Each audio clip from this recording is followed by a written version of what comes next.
নবী করিম সাল্লাল্লাহু আলাইহি সাল্লাম বিড়াল সম্পর্কে বলেছেন, ফাইন্নাহা মিনাত তাওয়াফিনা আলাইকুম আত-তাওয়াফাত, বিড়াল তোমাদের বাসাবাড়িতেই থাকে, এইজন্য তার ঝুঁটাকে তিনি হারাম করেন নাই।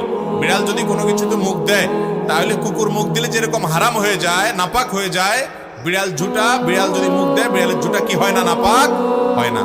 এইজন্য বিড়াল পালা জায়েজ আছে, বিশেষ করে ইঁদুরের উপদ্রব থেকে বাঁচার জন্য, কিংবা এমনি আদর করে আপনি বিড়াল পালেন, কোনো অসুবিধা নাই।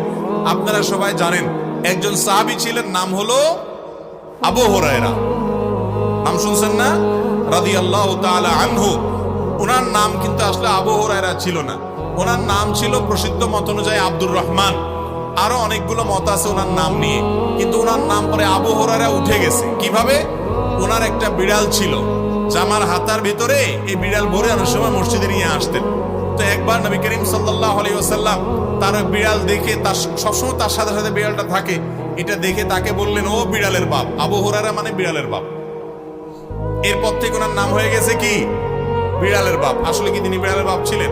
এটা কথার কথা হয়ে গেছে, রাসূল আকরাম সাল্লাল্লাহু আলাইহি ওয়াসাল্লাম মজা করে বলেছিলেন। তো তারপর থেকে ওই নামে তিনি পরিচিত হয়ে গেছেন। তাহলে তিনি যেহেতু বিড়াল পালতেন, নবী সাল্লাল্লাহু আলাইহি ওয়াসাল্লাম দেখেও বরং রসিকতা করেছেন, কোনো নিষেধ করেন না। তাহলে বোঝা গেল আমাদের বাসা বাড়িতে বিড়াল পালা কোনো অসুবিধা